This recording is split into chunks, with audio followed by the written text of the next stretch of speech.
Mientras ustedes organizan sus preguntas, yo voy a hacer dos preguntas sugestivas tratando de hacer un ejercicio de síntesis de lo que han expuesto aquí nuestros dos invitados.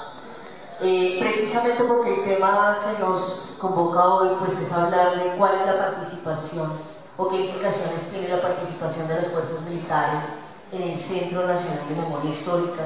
Pues entendiendo que obviamente pues hay ahí unos intereses no solamente por el tema de la verdad y lo que pueda pasar con la Justicia Especial para la Paz, sino también por lo que tiene que ver en esa construcción de memoria, en las propuestas que haga el país en términos de memoria, si realmente estamos hablando de un país que le apuesta a la reconciliación y por ende a la paz. Entonces me voy a ir de abogado del diablo contra Edmund para que me responda. En la exposición usted planteaba que los museos no son neutrales. Y si los museos no son neutrales, ¿qué crítica podemos hacer a que las fuerzas militares tengan sus propios museos o que las fuerzas militares entren a decidir cuáles son los museos o la construcción de memoria a través de los museos? Pues yo creo, ¿se escucha? Sí. Yo creo que lo que se transmitió en mi presentación es que precisamente lo que deben defender los museos, las personas que trabajan o reflexionan sobre los museos, es la multiplicidad. Así lo diré en términos biológicos y ese reduccionismo no me gusta.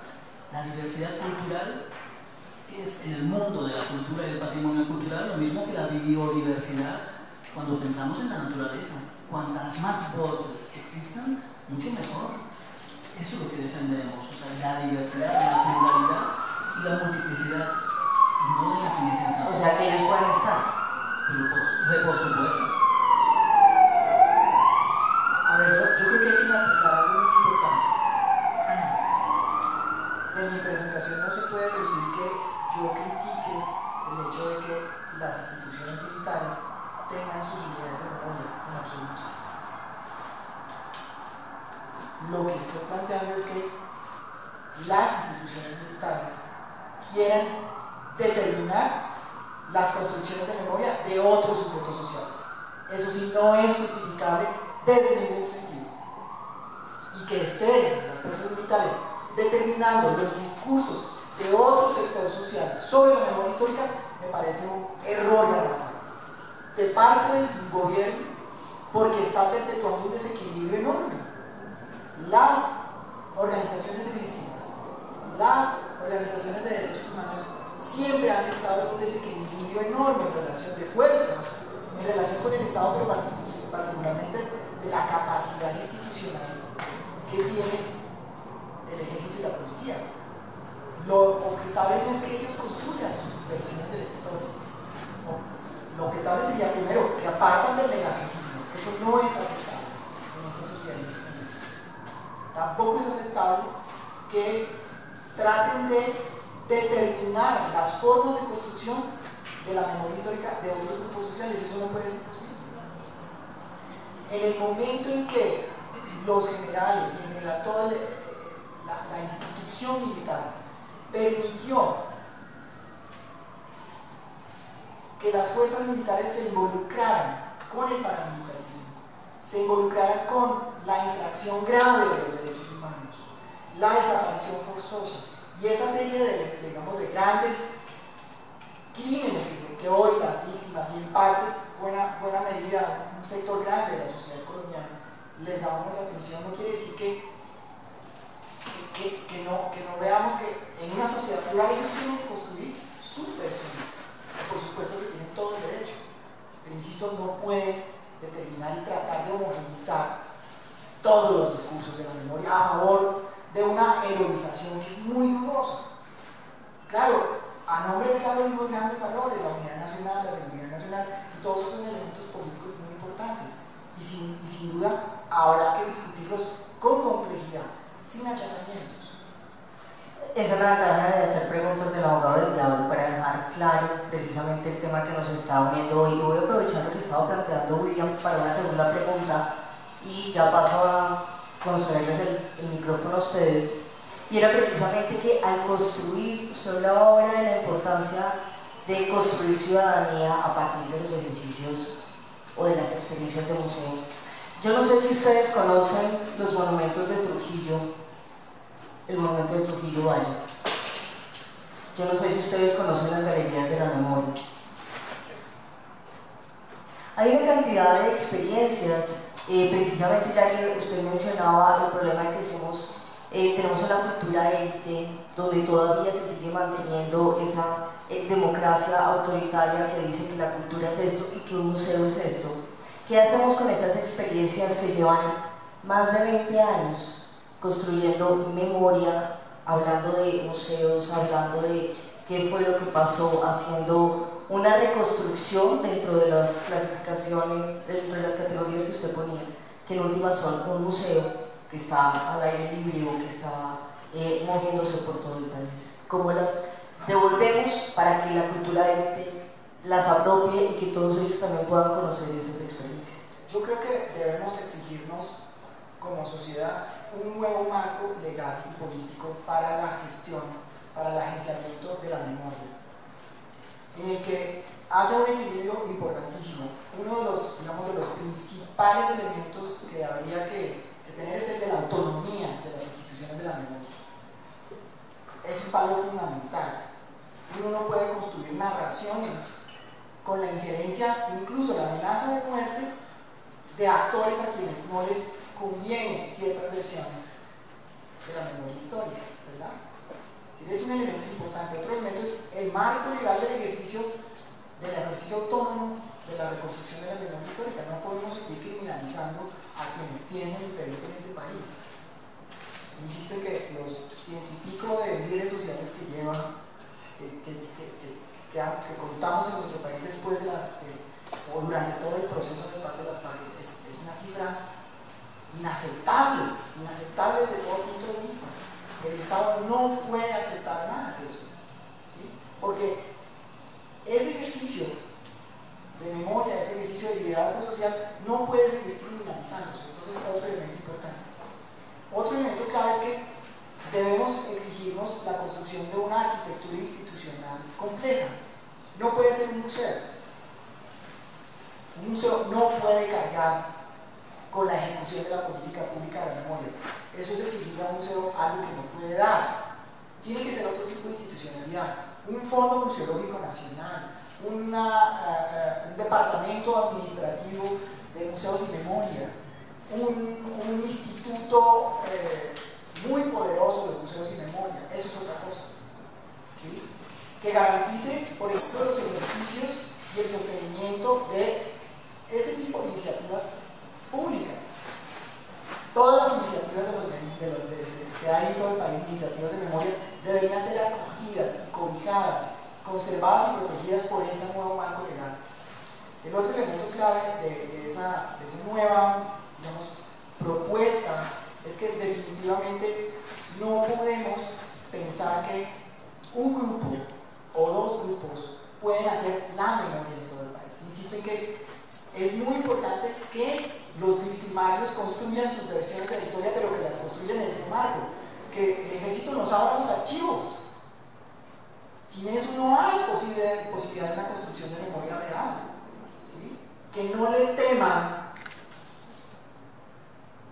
a un relato real y verídico de la sociedad a la que han llegado las instituciones, todas públicas, en el ejercicio de la guerra. Porque sin ese ejercicio de verdad no vamos a poder trascender este momento tan complejo que está viviendo la sociedad colombiana, ¿verdad? Claro, eso implica un ejercicio de valentía, un ejercicio de disciplina y de rigor importantísimo, ¿sí? Miren, recuerdo ahora, no sé si han ido a Washington, el memorial de las víctimas del Holocausto. La narración, la narrativa histórica, la exposición tiene más o menos unos 200 metros de recorrido que inicia con el juicio de Nuremberg.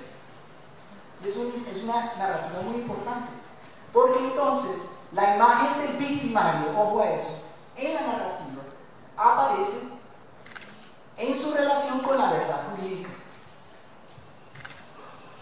¿Sí? Esos son elementos muy importantes, porque lo que necesita este país en términos de reparación simbólica colectiva para construir esa ciudadanía cultural plena es precisamente el reconocimiento de los excesos, de las barbaridades en que se han cometido en esta sociedad. Yo que no estoy solamente hablando del ejército, también necesitamos de parte de los grupos armados, llámense guerrillas o paramilitares, el mismo ejercicio. Necesitamos el mismo ejercicio. Y que sobre todo el gran reto que tenemos de la representación del victimario no implique el achatamiento de los procesos. Eso es muy importante. El victimario no es un ente universal histórico, no, el victimario se construye en circunstancias históricas, en coyunturas particulares, y eso es lo que necesitamos comprender en nuestra sociedad. También necesitamos comprender cómo se construyen las víctimas, cuál es la trama institucional, policiva y militar, pero también social, que nos permite a nosotros semejante tragedia humana. Yo creo que eso es muy importante, y en ese trabajo los museos tienen que jugar un papel fundamental, y ese marco legal tiene que permitirnos ese ejercicio. Voy a pasar el micrófono, si alguien tiene preguntas yo le llevo el micrófono, pues para que no sea un diálogo solamente conmigo. Incluso comentarios, no tiene que ser pregunta, puede ser un comentario, una sugerencia. Gracias. Yo creo que un gran dilema que hay con los militares y con el Centro Nacional de Memoria Histórica tiene un antecedente muy cercano, es el Centro Nacional de Memoria Histórica ha conformado unos informes con mucha importancia para la historia del país, y el antecedente del que quiero hablar es que, como sabemos, estos libros hablan del victimario, y no solo el victimario que todos conocemos, que pueden ser los paramilitares o la guerrilla, sino también tratan al Estado como uno de los victimarios. Y lo que pasa es que sabemos también que en este Centro Nacional de Memoria, que a grosso modo ha querido ser transparente, pero las presiones han sido muy fuertes, y los militares han presionado para cambiar el discurso de estos informes. Como son entidades estatales y ministeriales, las dos, entran en un ambiente casi cercano porque están en lo público y se permiten algunos acercamientos. Y se ha permitido al ejército solicitar bajar el volumen, bajar el lenguaje a cierto tipo de declaraciones, especialmente a informes emblemáticos como el Basta Ya.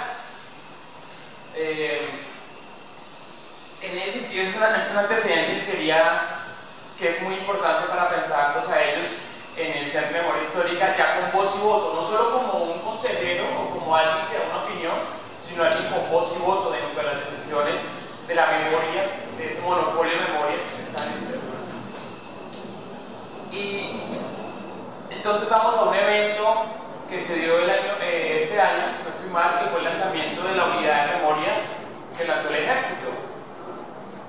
Tiene mucho que ver con esta entrada de ellos al Centro Nacional de Memoria.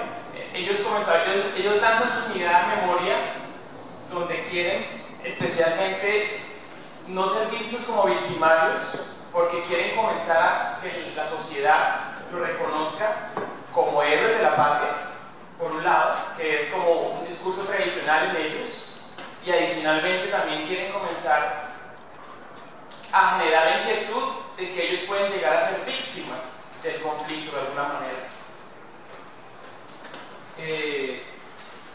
No quiero decir que los militares no tengan necesidad de voz, tienen mucho que decir.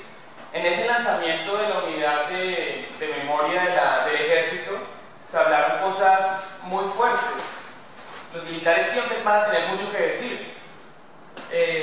Por ejemplo, uno de los representantes del ejército decía que, bueno, primero que ellos no tienen espacios para expresarse, y ellos, por ejemplo, dicen que esta guerra, que ha sido una guerra lenta, irregular, no es una guerra que se pudo haber ganado en un año militarmente, de alguna manera, si se hubiera indicado esa opción, pero ha sido una guerra donde ellos no han perdido batallas, no es una guerra como podemos hablar de otro tipo de guerras. Ellos no han perdido batallas, ellos ganaron terrenos, ganaron batallas. Ellos lo que decían los militares en estas necesidad de verdad también para ellos mostrarse con otra cara ante la sociedad, es que los terrenos y las batallas se han perdido es porque los jefes de ellos, los políticos y la corrupción son los que han perdido grandes luchas. Los militares tienen jefes políticos que son los que han decidido las líneas, los objetivos y cuál es el conflicto. Si un dirigente decide que el conflicto se debe poner en otro lugar, pues la mirada va hacia otro lugar. Entonces un poco ellos quieren, desde esta unidad de víctimas, desde esta unidad de memoria, reflexionar sobre eso. Ellos son culpables de muchas cosas, pero también tienen una gerencia, que es la que está, una gerencia civil, que es la que está de corbata encima de ellos. Finalmente mis inquietudes sobre este tema es si se puede aceptar al ejército en este consejo directivo del Centro Nacional de Memoria Histórica. Habría que aceptar también a la insurgencia como parte de este consejo directivo. Podría pensarse esta fórmula de un elemento de la insurgencia. Y lo segundo es, ya el ejército digamos que ya está en esa cúpula, entonces podríamos pensar que las próximas políticas de la memoria continúen con esa política y con ese papel de medios más fuerte contra insurgente. Ya sería el victimario declarado, sería ya la insurgencia. Esas serían mis dos inquietudes. A ver, yo también asistía al evento de lanzamiento de esta instancia que tú mencionas y me pareció un evento muy interesante,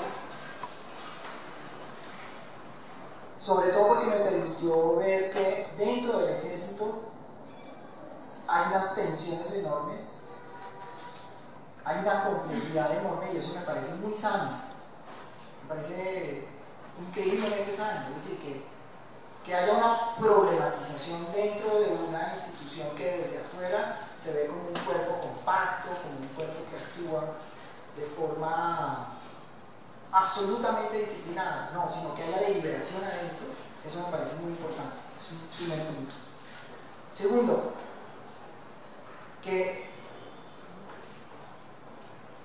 lo que me pareció interesante también es que creo que no tienen todavía los insumos ni institucionales ni conceptuales para construir una política de la memoria de las fuerzas militares. Yo creo que,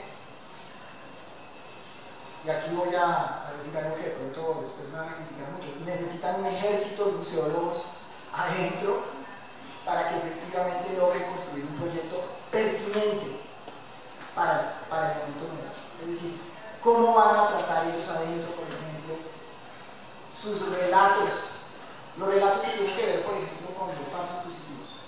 Van a ser capaces de contar desde adentro cómo se dio ese proceso de deterioro tan grave de los límites del ejercicio de la violencia, el monopolio de la violencia, ¿verdad? ¿Cómo se da eso?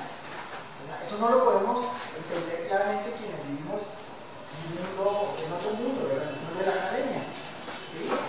Pero eso sería súper interesante, pero para que no se achate el proceso, pero tampoco para que se le deforme, sino para que se presente en su complejidad, se va a requerir, yo creo que de una dosis, como decía hace un instante, de rigor, de valentía y por el otro lado también de honestidad muy fuerte para poder construir adentro. Entonces lo que sí me parece, insisto en que a mí me parece clave que teniendo ellos esa capacidad institucional, lo que va a venir de pues, la gran capacidad financiera y económica que van a tener esas dos unidades, la capacidad institucional, porque finalmente son dos instituciones nacionales importantísimas, con un cuerpo de funcionarios enorme. Entonces, yo creo que eso es muy importante que planteen sus narrativas, pero que las planteen de forma compleja y creo yo también teniendo en cuenta la dificultad, la complejidad del museo, de esta complejidad de la que yo hablaba al principio. Lo que a mí me parece inaceptable es que quieran incluir los relatos de otros sectores de la sociedad. Eso sí no me parece aceptable. ¿Sí? Por acá tenemos otra pregunta.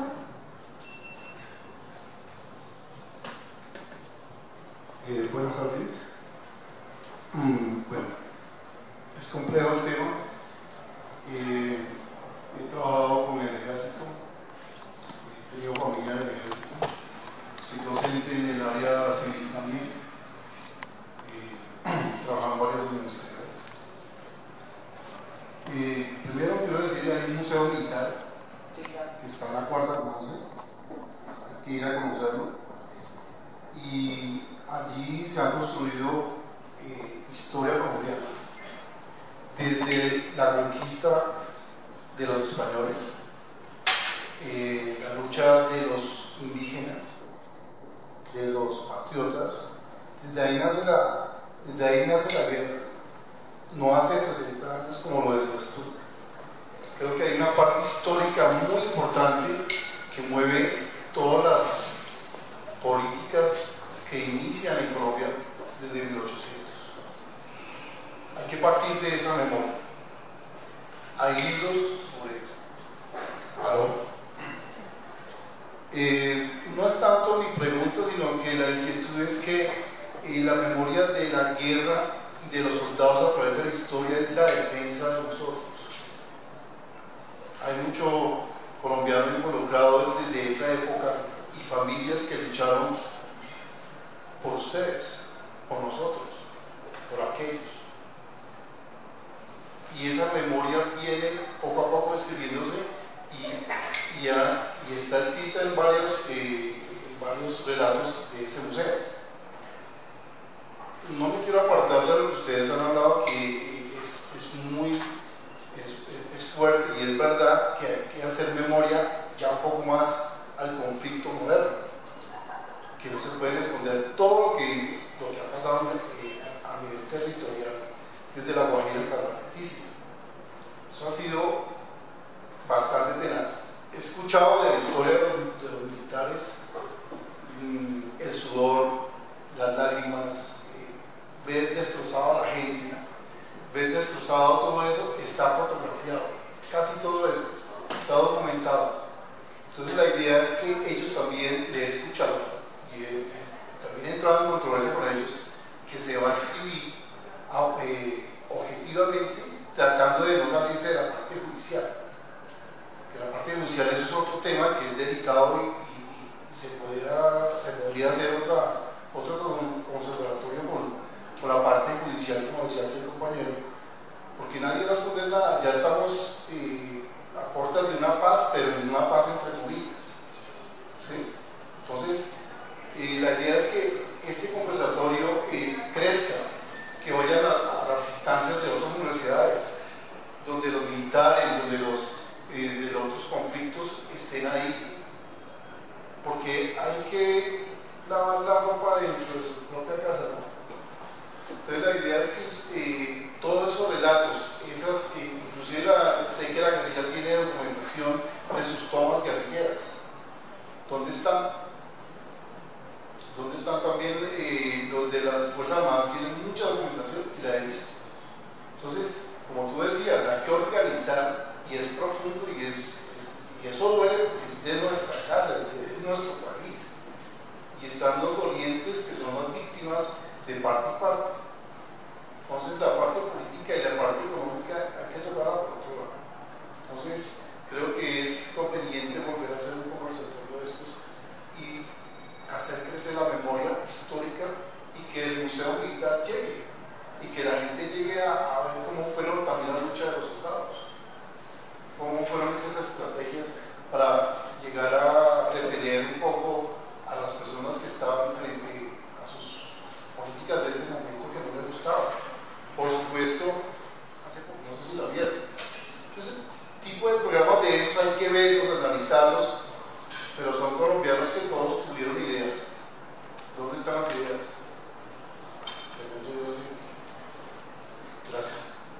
Muchas gracias por su comentario. Yo quisiera introducir otro matiz importante dentro de mi planteamiento. Sin duda, estas instituciones sobre las que yo hablé, que son el Centro de Memoria, Paz y Reconciliación, la Casa del Museo de la Memoria de Medellín y el Museo Nacional de la Memoria, casi todas están construidas alrededor de la memoria de las víctimas, ¿verdad? Y es un capítulo muy importante de todo este problema, pero volviendo al planteamiento o a la pregunta que hacía Fabiola al último, ese marco legal general que debemos construir entre todos y todas en este país, particularmente entre los actores de la memoria, tiene que tener como objetivo no la recuperación de la memoria de las víctimas, claro que ese tiene que ser un capítulo muy importante, sino la memoria de la guerra. La memoria de la guerra implica la memoria de todos los actores de la guerra. Mi llamado a atención es que necesitamos esa pluralidad de voces. ¿Sí? Y yo, al contrario de lo que tú planteas, sí creo que necesita el país que la ropa sucia se lave en público. Es lo que más necesita este país. Que nos digamos, efectivamente, los niveles de degradación de la guerra en todos los actores. ¿Sí? Los niveles de degradación de la guerrilla cuando entra en convivencia con el narcotráfico, cuando acepta ese crimen horrible del secuestro, de la extorsión, pero también de los otros actores que también tuvieron niveles de degradación y que aceptaron unos niveles de degradación de la guerra que a ojos vista son inaceptables.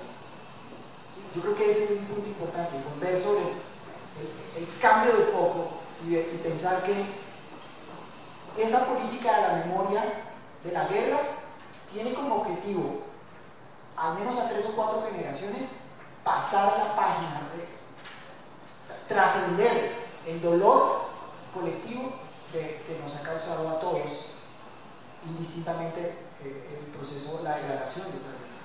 Vale la pena decir que los organizadores de este panel invitaron efectivamente a las fuerzas militares para tener una contraparte, pero pues no se logró. Realmente celebramos que pues ustedes nos hayan podido acompañar en este espacio. No veo más manos levantadas. ¿Alguien tiene una pregunta? Yo tengo una pregunta para ir cerrando, y es precisamente si reconocemos que estamos en un momento donde la opinión pública pues está difusa, donde estamos hablando de una modernidad líquida, si no voy para el tema de Bauman, y hablando precisamente de cómo no nos interesa a veces pues ir al museo más allá de cuando viene mi familia de afuera. ¿Cómo hacemos o cómo construimos unos museos más dialogantes? ¿Cómo hacen, digamos, yo pienso mucho en los estudiantes que van a entrar a cumplir este papel, cómo logran construir una memoria más plural en un espacio más dialogante? Y lo digo dialogante pues porque soy comunicadora y considero que la idea no es solamente ver, sino poder interactuar y saber, más allá de la interactividad, cómo logro interactuar para saber realmente qué pasó, cómo fue, conocer un poco más de las narrativas. Entonces, Edmond, que está muy calladito, y después le damos la palabra a William. Se va reposando. No, y es que para hablar primero uno tiene que escuchar y tratar de entender. Y estoy tratando de entender el contexto del debate que nos convoca y mirarlo desde otras perspectivas, desde miradas contrapuntísticas. Y acá pues es importante pues, mencionar que pues, yo soy de acá, pero también soy de allá. Y de alguna forma siempre trato de contrastar dos miradas distintas, las que tengo como una persona que vive acá y como la de una persona que vive de otro país, que también ha sufrido conflictos y ha tenido una memoria traumática. En el país del que soy originario, pues fuimos testimonios, fuimos partícipes de un evento trágico en la historia que pues nos explica, nos identifica. Hablo específicamente de la guerra de España de 1936 o 39, que algunos denominan guerra civil, como si matarse entre conciudadanos fuera algo muy, muy civil, cuando sería casi lo más civil.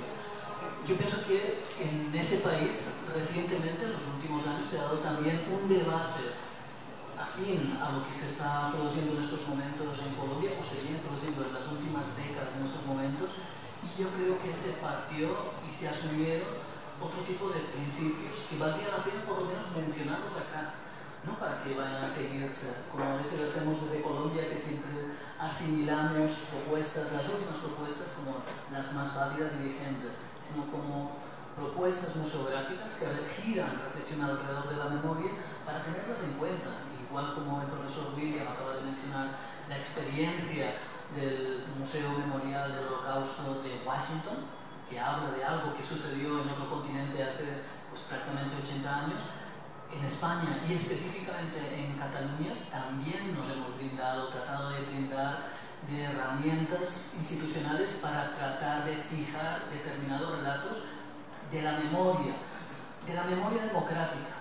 Y ese fue el concepto sobre el que giró el discurso, las dinámicas, los debates, las polémicas, hace unos 20 años, hace unos 15 años, 10 años, 5 años, sobre la memoria histórica en Cataluña y España.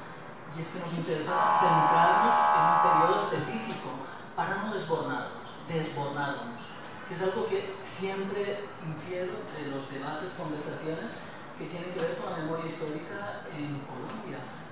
Pues sucede con la memoria igual que con la geografía, que nos desborda. Y eso lo he percibido de las palabras, lo percibo de las palabras del profesor William, de las observaciones que nos plantean pues, las personas que nos acompañan hoy. Nos desborda la memoria y debemos tratar de acotarla. El profesor William ha hecho sugerencias en ese sentido. Deberíamos tratar de acotarla para poderla atender, poderla comprender y poderla representar y discutir y negociar. Y para poderlo hacer hay algo que en esos momentos nos está haciendo énfasis, pero que sería el punto que me gustaría pues, defender o hacer énfasis por parte mía. Es que para conseguir que eso se dé se necesita autonomía. Por mi parte, que pues, un representante del Ministerio de Defensa se incorpore a ese actor institucional de la memoria histórica en Colombia, yo personalmente lo veo de forma muy positiva, siempre que no vaya a ser un hecho puntual con el que se cierra esa apertura. Ojalá, es posible, yo lo percibo de esa forma, es un primer paso para que se integren otro tipo de actores. Entre ellos, me parece fundamental, y es lo que creo que debería seguir, es, pues sí está el Ministerio de Educación, pero específicamente no están las universidades. Y las universidades serían, desde mi punto de vista, universidades en general, no necesariamente estoy pensando la universidad pública o la universidad estatal, son las que podrían asegurar una autonomía, una equidad en los debates. La universidad en estos momentos no está presente. De hecho, ese es uno de los efectos que nos ha llevado a la situación que estamos acá, que genera una cierta controversia y preocupación por parte de las personas que han manifestado pues, sus opiniones. En estos momentos pareciera como si el debate fuera a cerrarse. Y es que efectivamente puede pasar. En esta coyuntura en la que nos encontramos puede que en determinados debates se cierren con la participación de un actor institucional como es el Ministerio de Defensa, quien deleguen, pero podría ser que no. Si consiguiéramos que ese Centro Nacional de Memoria Histórica se blindara asegurando su autonomía. Y esos son debates que se han dado, insisto, en Cataluña, se están dando en estos momentos en Colombia o se han dado en Estados Unidos, por poner 3 ejemplos que han aparecido en la tarde de hoy. Me gustaría hacer alusión a una exposición que se hizo en una institución cercana al Museo Memorial del Holocausto de Estados Unidos, que es el Museo Aeroespacial de la NASA, que depende del Smithsonian. Ese museo, hace unos años, trató de implementar una exposición conmemorativa de Enola Gay. El Enola Gay es el avión que trasladó el Little Boy, el pequeño muchacho, que era como se llamó por parte pues, del ejército norteamericano, la bomba que se arrojaría sobre población civil y que generaría posiblemente o motivaría el fin de la Segunda Guerra Mundial. Pues ese museo, en un ejercicio de memoria histórica coherente, trató de abordar ese hecho histórico alrededor de una serie de objetos, patrimonio cultural, del avión, todavía existen relatos de los supervivientes y de los veteranos militares que participaron para gestionar, para plantear un debate en la sociedad norteamericana. Ese debate se vio truncado sobre la necesidad de lanzar esa bomba o no sobre la población civil. Había unos que lo defendían. Gracias al lanzamiento de la bomba atómica, el pequeño muchacho de Boy, pues terminó la guerra, la Segunda Guerra Mundial. Había otras personas que decían, es posible que sí, pero ¿qué efectos tuvo que se lanzara una bomba sobre la población civil? ¿Qué efectos tuvo? Pues en el desarrollo de la Segunda Guerra Mundial y de la historia de la humanidad. Pues ese debate que estaba suscitando una institución de la memoria como era ese museo, el Museo Aeroespacial, que trata sobre cohetes, que todos identificamos como Museo de la NASA, se vio truncado por las presiones de los veteranos de la guerra. ¿Y qué se mostró con ese debate? Que concluyó pues, finalmente con una exposición que se hizo sobre el avión que lanzó la bomba atómica, pero sin ningún relato, sin ninguna interpretación, sin ninguna discusión. O sea, precisamente mostrando lo que hemos tratado de hablar, presentar esta tarde, lo indecible, fue una expresión de lo indecible, donde literalmente el director de ese museo pues dijo, se exhibió un avión como una lata de cerveza vacía. Pues eso sucedió, lo explicaron esas mismas directivas del museo y de la exposición, porque no se aseguró la autonomía. No se aseguró la autonomía porque las universidades fueron eyectadas de ese proceso. Pues en ese sentido, para concluir, yo sí reivindicaría el rol que tienen las universidades, que están adquiriendo las universidades en Colombia en relación a la gestión del patrimonio cultural. Eso aseguraría una cierta autonomía de procesos para hacer abiertos los procesos de discusión memorial, que permitirían mostrar que a pesar que todos los procesos de memoria son asimétricos, como trataba de hablar en mi presentación, también son procesos abiertos en última instancia, donde la gente puede intervenir e interactuar. Y miren, esa imagen que quedó aquí al final me parece bien interesante, donde hay varios discursos en una de las fachadas de los edificios de la Universidad Nacional, donde la gente interactúa y reacciona y siempre es activa. Pues en esos momentos, en la coyuntura que nos encontramos, puede que ese proceso se abra o puede que definitivamente se vaya cerrando. Esperemos que no se cierre, para que pues, la memoria siga siendo un proceso donde se manifieste, se exprese la multiplicidad. No sé si me resumo. Pues no le respondiste a Fabio. No, yo creo que la respuesta a tu pregunta sobre la forma como los museos van a ganar pertinencia o necesitan ganar pertinencia, la van a dar los estudiantes de la maestría en museología ahora. En la presentación que van a hacer hicieron un ejercicio interesantísimo de explorar las herramientas que utilizan los museos para ofrecer sus servicios educativos, y ahí hay un elemento de crítica y también de reconocimiento de los diferentes niveles que tienen las instituciones museales en su trabajo de aproximación a sus comunidades. Pero puedo hacer una pregunta, pero también tiene que ver mucho la cultura. Pero no, mi pregunta es que también en parte debe ser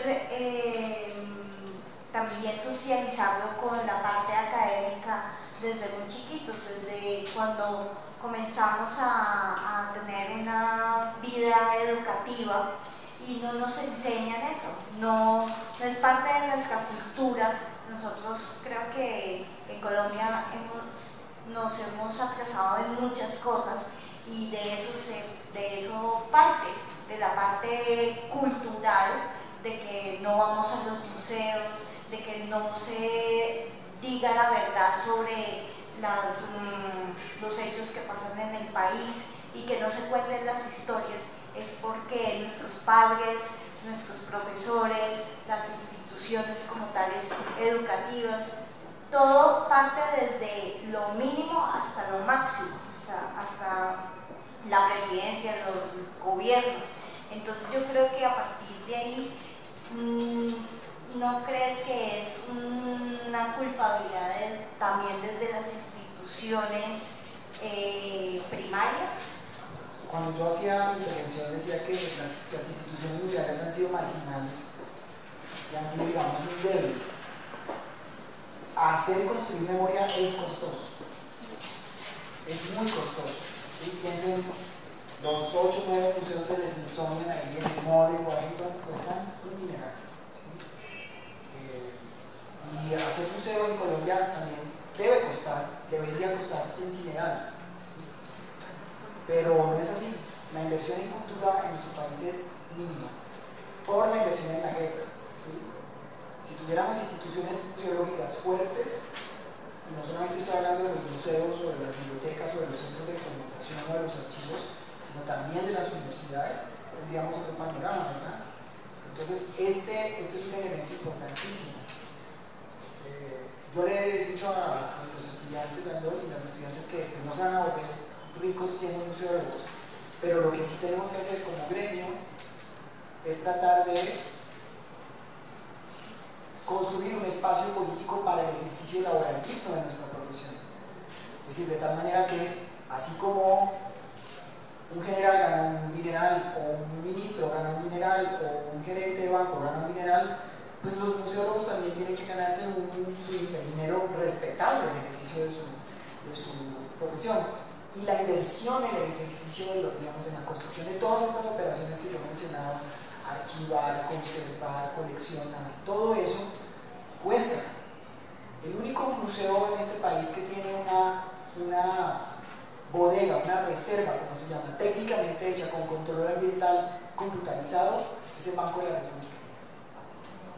El único museo. El resto de los museos tienen controles ambientales más o menos hechos de forma técnica, claro, pero no tienen esa unidad de computación, ¿verdad? El único museo de este país que tiene la base de datos más robusta en el mercado internacional, que es Museo Plus, es el Banco de la República. El resto de los museos funcionan con diferentes tipos de bases de datos que no tienen la capacidad que deberían tener, ¿verdad? El Estado colombiano, por ejemplo, no conoce cuántos metros cuadrados de espacios expositivos tiene el país y en qué condiciones. Construir un buen espacio expositivo cuesta dinero, porque hay que tener control ambiental, porque hay que tener una buena parrilla de luces, porque hay que contratar un personal importante, ¿verdad? Entonces, ese marco legal del que estoy hablando tiene que reconocer que el país necesita hacer una inversión enorme en memoria, no por la memoria per se, sino por ese doble horizonte que se nos plantea hoy: repararnos como sociedad, restituirnos como sociedad, pero por el otro lado construir esa ciudadanía cultural plena que prácticamente no existe en el país. Quería intervenir sobre tu pregunta y la culpa para mí viene directamente de los museos. Me explico. Si planteé este trabajo justamente de los estudiantes, es que mi hija está en el Liceo Francés, aquí en Bogotá. El Liceo Francés son profesores que son funcionarios públicos de Francia, o sea, gente que viene de Francia. Y tuve mi hija chiquita, que ahora es grande en Francia, está visitando unos 15, 20 museos al año. ¿Listo? Aquí en Colombia está haciendo un juego de vistas de museos mi hija, desde el Liceo Francés, pero siempre el mismo, el Museo Louvre. Entonces, ¿cómo puede ser? Entonces, ¿por qué está el problema? Son profesores que están acostumbrando desde Francia, vienen aquí y trabajan 3 años nomás. Entonces, en Francia están acostumbrados a visitar museos, porque aquí en Colombia solamente van a visitar este.